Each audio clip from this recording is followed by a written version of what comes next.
2, 3.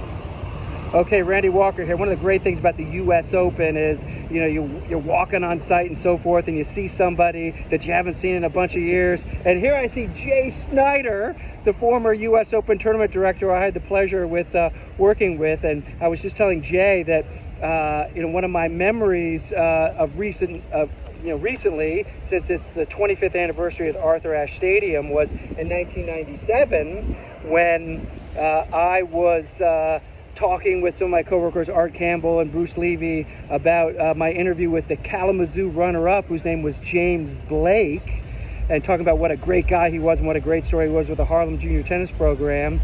And Jay overheard that conversation. And Jay, what happened next? Well, I asked you for a little bit more information on James because he had a real great local connection and was a very attractive young player.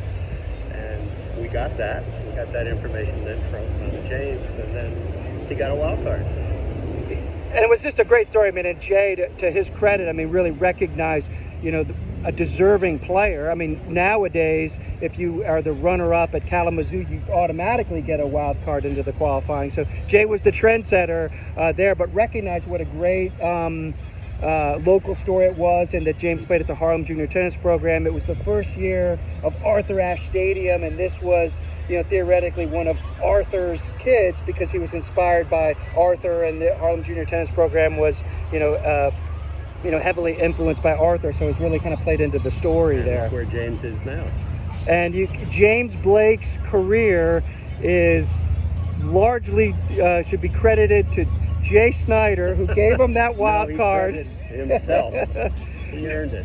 But seriously, I mean, but that also, I mean, James at that point in his career, I think, was just discovering the possibilities that he could become a professional tennis player, and got that opportunity to play at the high level, and played a player named Lawrence Thielman in the first round, who was, you know, top 200 player, and was, you know, very toe-to-toe with him, played a competitive match. I think that's where his belief came, where he's like, hey, I could be a professional tennis player one day.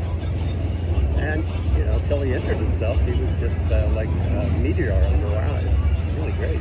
Yeah, we'll finish top 4 in the world, beat Roger Federer at the Olympics. Yeah. You know, Davis Cup hero, and you know, great tennis personality, and he's probably right over there on the ESPN set. So, right. So great to run into Jay Snyder, and that's a blast from the past. Thanks for joining us. Great running into you too, Absolutely, Randy. Jay.